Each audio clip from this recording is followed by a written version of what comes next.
Good boy. Right here. Come right here, get down. Good boy. And baby B. You just sit here and please don't scream. Hey guys, what's up? It's Jen. Welcome back to my channel, Momming with Migraine. I've got half the family with me here today. And I thought it might be interesting to you guys to hear about what happened this past weekend when we had a couple of friends over and their baby, and I had a medical event. For anybody who's new here, I have a condition called IIH, idiopathic intracranial hypertension, also known as pseudotumor cerebri. It basically means that my cranial pressure is too high. This causes all sorts of problems in my day-to-day life, but the biggest ones that are notable are chronic migraines and POTS. POTS stands for postural orthostatic tachycardia syndrome. The episode that I had this past weekend when my friends were over was from POTS. Buddy here is my service dog, so he gives me medical alerts, not only for migraines, but also for POTS. He's trained to alert and to respond to changes in my symptoms or some change in my scent. We almost got through an introduction. Tell them, baby B. Since there aren't legal guidelines about how your service dog is supposed to act when they're at home, I really enjoy watching stories from other service dog handlers to learn how they like to handle their dogs when they're in their own house. But even before I had a service dog, I was kind of interested in that side of service dogs. What is it like to actually just have a service dog inside your house? Baby B, why are you running? Is it your hat? Are you annoyed by your hat? We know it's not your diaper because you just used the toilet, didn't you? I'm going to have to ditch this train of thought and take care of the baby for a little bit and then come back to you guys with probably a whole new train of thought that starts somewhere else. We'll be right back.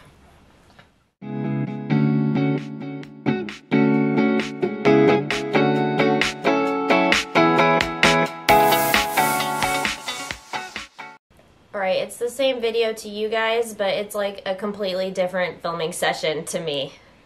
Buddy hasn't moved though, because he's doing a good stay. Online we do talk a lot about service dog etiquette and the way that service dogs should behave and the way that people should behave around service dogs, but in the United States none of that is really legally mandated other than a little bit that's written in the ADA law, and I'm not going to discuss that here. TLDR, they don't have those rules for in public, and they also don't have those rules for at home. So to me, as a service dog handler, I like to take from the example of other service dog handlers that I look up to. And before I had a service dog, I was interested in this kind of stuff too, because it's sort of like a peek behind the curtain. You get to be a little bit of a fly on the wall for what I'm willing to share with you guys here. So let's talk about how Buddy alerted to and responded to an episode while we had friends over this past weekend. I'm not going to get into the details of what happens during an episode while I'm here, but I have done a video about what fainting feels like, and if you guys are interested, I can totally do a play-by-play for you of what an episode is like for me. Let me know in the comments if that's something that you want to see. Sweetie pie, please don't show my boobie on the internet. Burpity burp burp burp. Burp.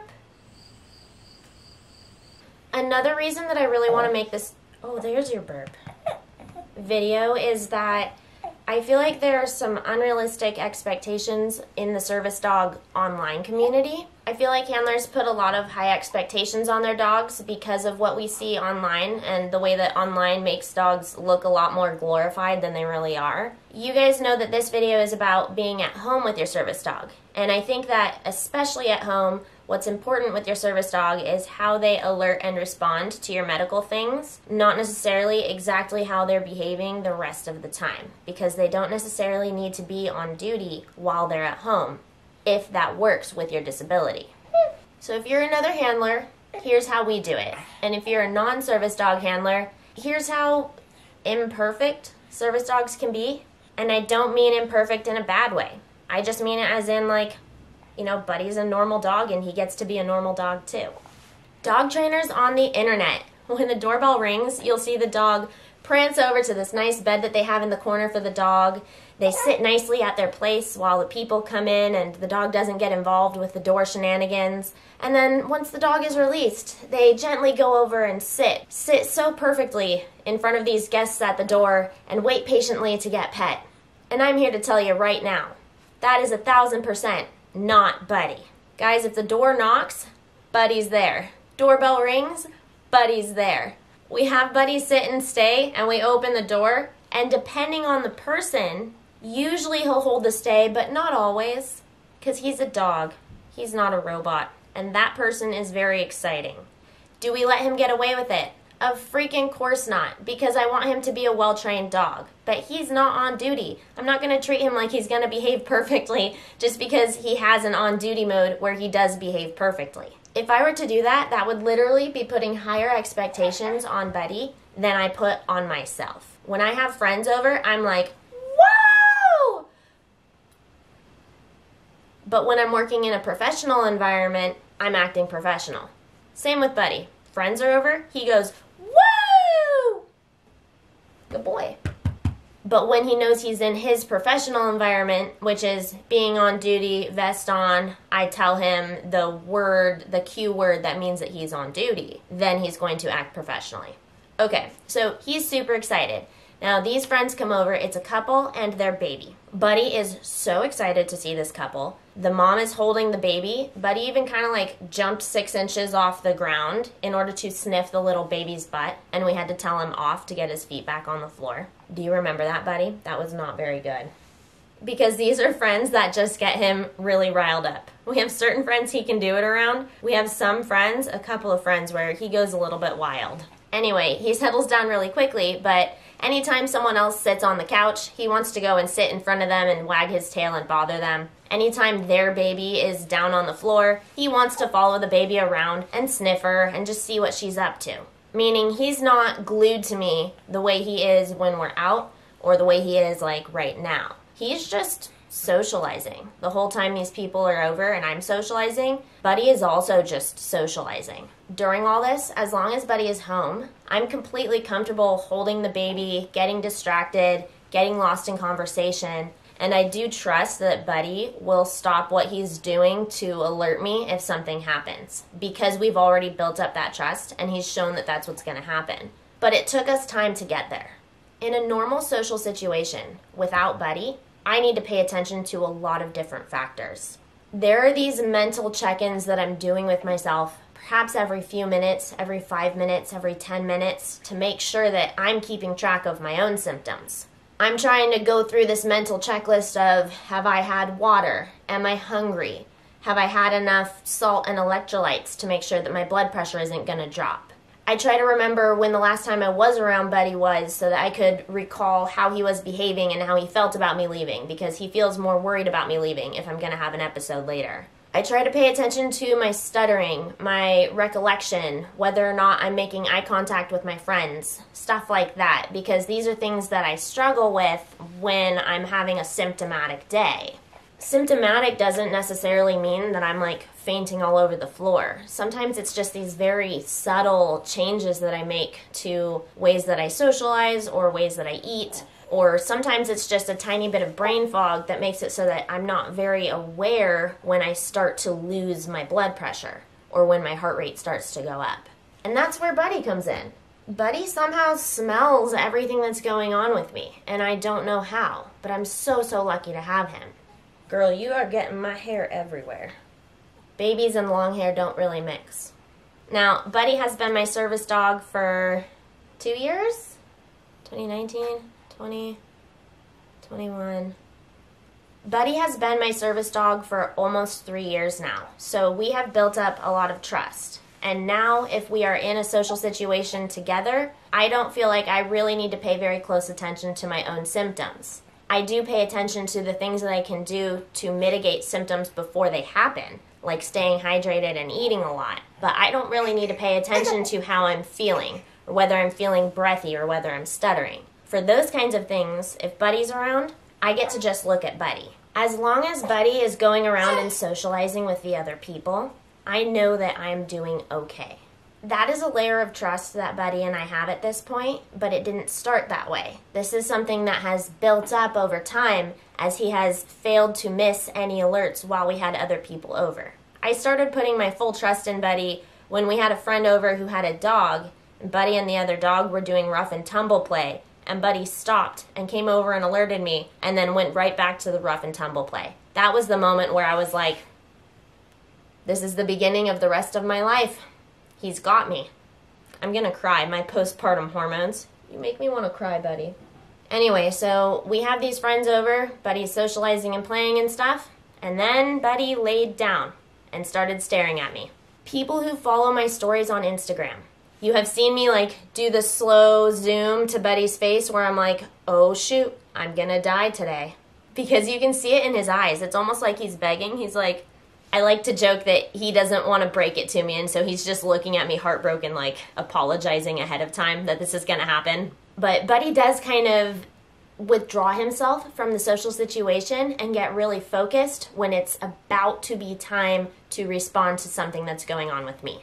Buddy is a medical alert dog and a medical response dog. So medical alert means that before I have physical symptoms, he alerts me that those physical symptoms are going to happen. Response is what happens after the medical episode starts. So response means that something physical is already happening and the dog is responding to what's happening. So we're in this social situation. All I need to do is make sure that I'm fed, that I'm drinking water, and I'm paying attention to my service dog. Once Buddy started giving me that look that an alert was about to happen, I started doing things to make it faster for me to respond to the alert if it did happen. Because remember, we have people over, so I don't want to make a big show about it. I just want to make sure that I stay safe. So the first thing that I did was I grabbed the baby bouncer, a safe place for me to put down baby B the moment the alert happened. I have plenty of warning after Buddy's alert before I faint or before anything happens. I did a video about the things I usually do to prepare to faint after Buddy alerts. But when I have people over, I kind of want to prepare even before the alert. So without there being any disruption to the flow of conversation, and without anybody realizing that I was even tipped off about something happening, I was able to privately get the baby safe and get myself safe so that if anything happened, she and I were ready to go. I was there for who knows how long, enjoying the conversation, and then Buddy came over and did his alert. I was like, okay, we really need to jump on this. It's go time. At that point, I interrupted the conversation. I said something very simple. I said, honey, we're having a pressure drop. My husband looked over. I had baby B and the bouncer next to me, and Buddy was self-initiating DPT. Remember, after the alert is the response, and one thing that Buddy automatically does to respond is DPT, or deep pressure therapy. That's when I put my legs straight out in front of me, and usually I sit against a wall, and Buddy comes over and he lays over my thighs. When he does that, it pushes the blood back up toward my brain, and I'm a lot less likely to faint. He's really stopped me from having big episodes by doing this. My husband said, would you like me to go grab you some liquid IV? I said, heck yeah, because for some reason, guys, liquid IV actually does really well with me, even though I don't do very well with high sugar. Liquid IV really helps. I'll link it below. I like the acai flavor. My husband went and made me one and then brought it over to me.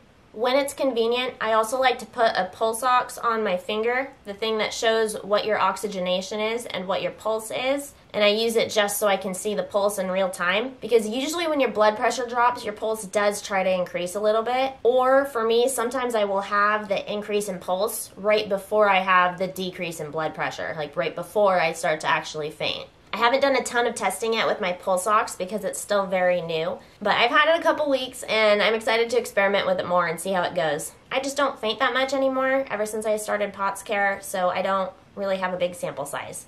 Okay, back to the story. When I said out loud that I was having a pressure drop, the friends, of course, all kind of looked at each other. They looked at me, they looked over at my husband, Brian, and they seemed to realize that everything was under control, and they just kind of let everything happen the way that it was going to happen. These are friends who do know about my pseudotumor, so I didn't feel like I needed to explain to them why this was happening. Although, to be honest, I don't think I've ever told these guys about exactly what Buddy alerts and responds to, or what that looks like. The last time I remember having an episode when these friends were over, I pretty much had like a full-on seizure, but I had moved myself into my husband's office after Buddy did the alert because I felt like it was really bad and Buddy had displayed a lot of urgency. So they didn't really watch that whole episode happen. With this one, I felt totally fine for the most part, and for this episode, nothing further happened. I definitely got breathy, but I think that the combination of chugging like 32 ounces of water that was full of electrolytes, and sugar, plus Buddy's rapid DPT response and the fact that I had sat down a little bit earlier all helped me avoid having a much worse episode. Avoiding an episode isn't just for the discomfort of the episode or the time that you lose to that episode. It's also for the rest of the day. The whole rest of the day after a big episode, you are drained. Maybe even the day after, maybe even 2 days after. If you get migraines about everything, you'll probably have a migraine tomorrow, and it'll probably last 3 days. And then you'll probably get another migraine before it ends because you get migraines about everything. But even that hungover feeling that I get for the rest of the day after a bad episode is something that I really truly love avoiding, and I cannot avoid it without my service dog, Betty. I just can't. I'm really glad that we can alert and respond so quickly and efficiently so that I don't need to deal with days like that very much anymore. I have no idea how much time went by for this episode. The worst that happened during this particular episode is that I got breathy, I could feel my heart pounding, and I got a little bit sleepy. I sort of nodded off a tiny bit, seated in the position where I was. No OnlyFans. Touch. Good boy.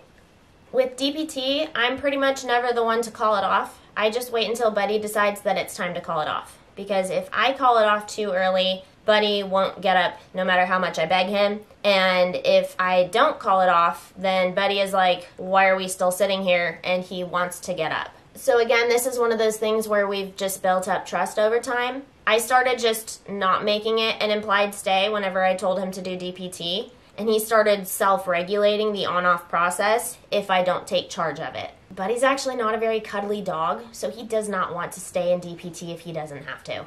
He does not want to be laying here cuddling me right now, I can tell you that. He's putting up with it because I told him to stay here, but he would much rather be doing something else. So I started allowing Buddy to get up whenever he felt like he was done with DPT, and if I get up at that point, then I have been fine. Every time I have gotten up after Buddy gets up, I have been fine. So we have that built up trust now. So once that episode ended, Buddy just went back to doing what he was doing before.